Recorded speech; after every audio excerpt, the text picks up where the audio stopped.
नमस्कार.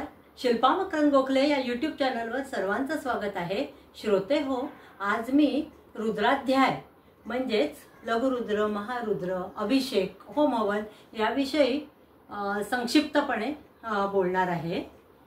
असं बघा, भगवद्गीतेतील 10वा अध्याय विभूती योग, त्यात भगवंतानी मी अंशमात्र कशा कशात आहे सांगताना त्यात जे एक वर्णन आहे ते रुद्राणाम शंकरश्चास्मी, म्हणजे मी रुद्रांमध्ये शंकर आहे असं भगवंतानी म्हटलंय.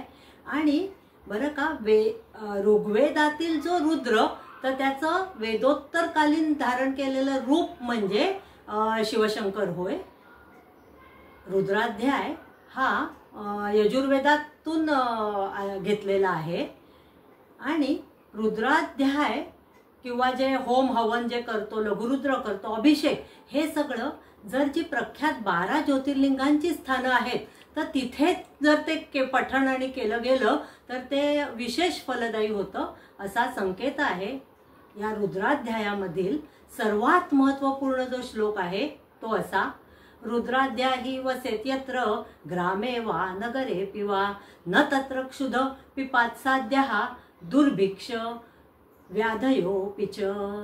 म्हणजे जिथे कुठे रुद्राध्याय होतो तर तेथील लोकांना तहान, भूक, दुर्भिक्ष किंवा कुठलाही रोगराई याचा प्रादुर्भाव होत नाही.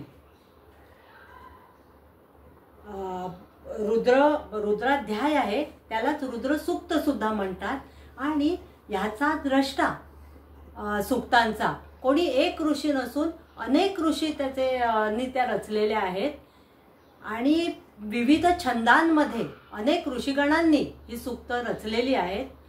तर रुद्र उपासनेचा मुख्य उद्देश काय की मानवाचं जे दुःख आहे ते सुसह्य व्हावं, मृत्यूची भीती त्याची निघून जावी आणि धैर्यशक्ती त्याची वाढीस लागून त्यांनी मोठ्या उत्साहाने आणि उमेदीने आयुष्याला सामोरं जावं, हे ध्येय डोळ्यापुढे ठेवून या रुद्राध्यायाची निर्मिती झालेली आहे.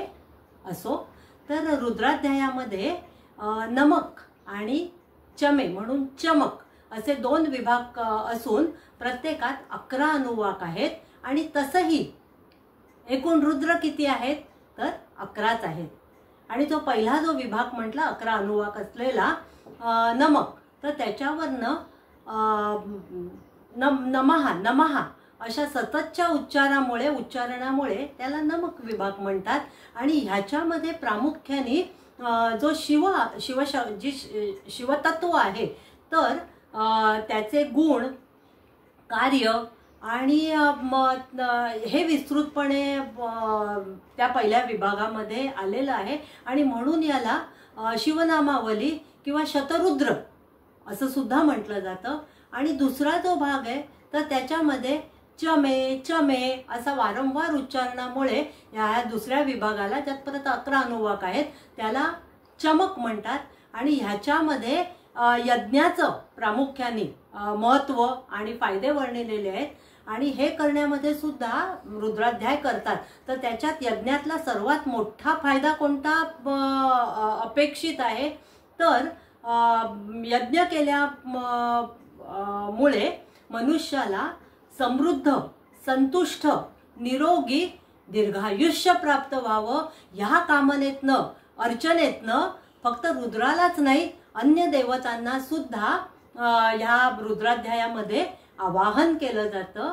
आणि रुद्राला अभिषेक म्हणजे काय, अभिसित संततधार, ती पाण्याची, दुधाची, पंचामृताची, तर अभिषेक हा त्याला प्रिय आहे.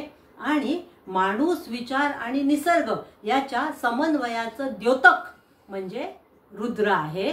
तर अशा प्रकारे श्री सार्थ रुद्राध्याय हा घैसास गुरुजींनी संपादित केलेला जो महत्त्वपूर्ण ग्रंथ आहे त्याचा आधार घेऊन हे थोडक्यात रुद्राध्याय विषयीची माहिती आपणापुढे सादर केली. तर इथेच समारोप करताना श्री रुद्राय नमः आणि ओम नमः शिवाय. धन्यवाद.